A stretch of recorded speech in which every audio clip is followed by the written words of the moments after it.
Sarap! Magandang araw. Dahil nga galing tayo sa trangkaso, wala pang ganang kumain. Kaya ngayon nag-iisip ako ng pwede namin kainin na nakakagana naman. Bandang hapon na nga ito at nagutom ako. So bago maglaro sina Papa B, nagpasama muna ako papunta ng palengke para mamili ng kailangan. At pagka-uwi naman namin, dumiretso na sa court at ako magluluto naman.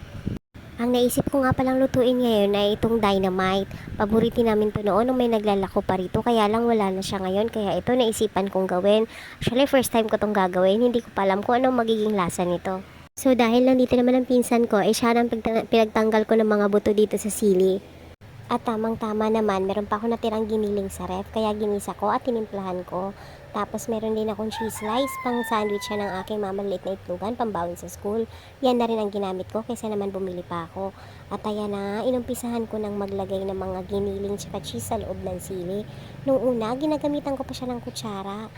Pero napakahirap pala, kaya ayan, kinamay-kamay ko na lang. Malinis naman ang kamay ko, kaya for sure masarap pa rin yan. At dahil sa napakatagal naman pala na itong gawin, ayan, pawis na ako. Pero hindi ko man lang mahawakan ang mukha ko dahil baka mayamang anghang. Tchadan! Tapos na, nabalot ko na siya lahat kaya magpapainit na ako ng kawali. Aba, nakakatakam ka rin na, ginutom mo ko. Habang hinihintay ko nga uminit yung mantika ng aking pagpiprituhan, dumating itong aking mga kuya. Galing sila sa court, tapos na ang oras sila sa labas. Kaya ayan. Uy!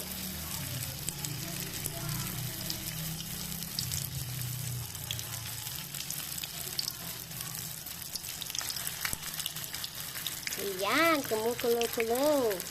After 5 years, eto na, binabaliktad ko na siya, malapit ko na siyang makain. Pero hindi biro napakatagal na rin palang gawin. Hindi ko alam kung mali yung pagkakabukas namin din sa sili o talagang mabagal na ako. Hindi ko pa makuha yung technique. Napaisip tuloy ako, bakit kaya yung tinitinda ni Manong dyan sa labas pag naglalako siya, 10 piso lang.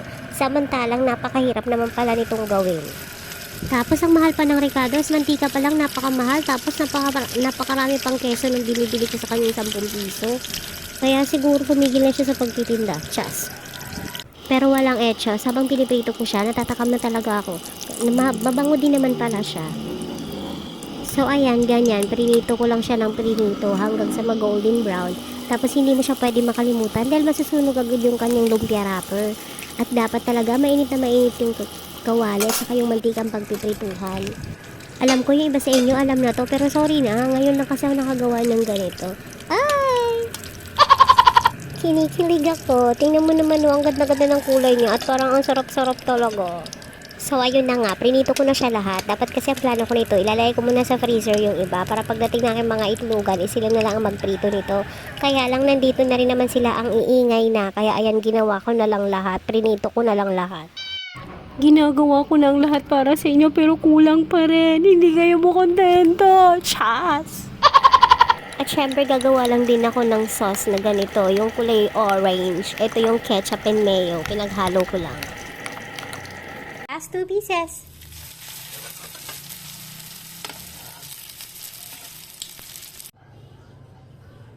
Hindi na makapag-inhale.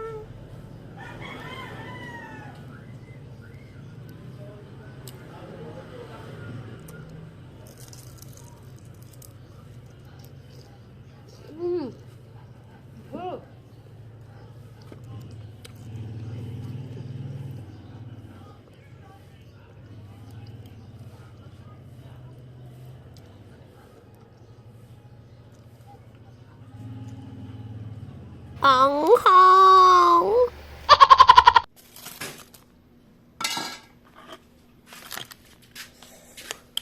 Sarap ba yan? Lami ay.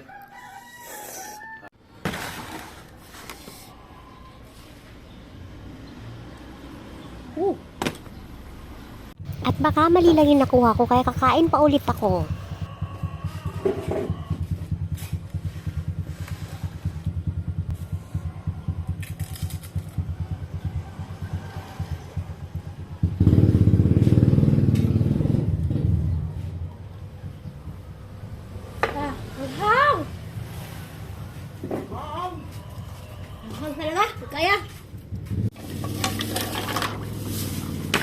Lahi nga yan.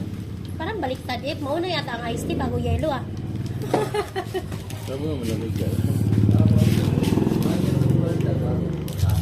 Ha?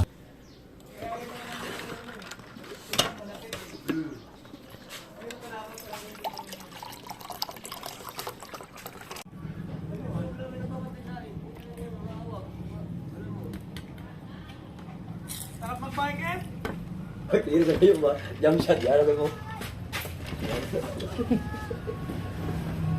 Huwag naman ganyan yun. Ikaw na muna kanina.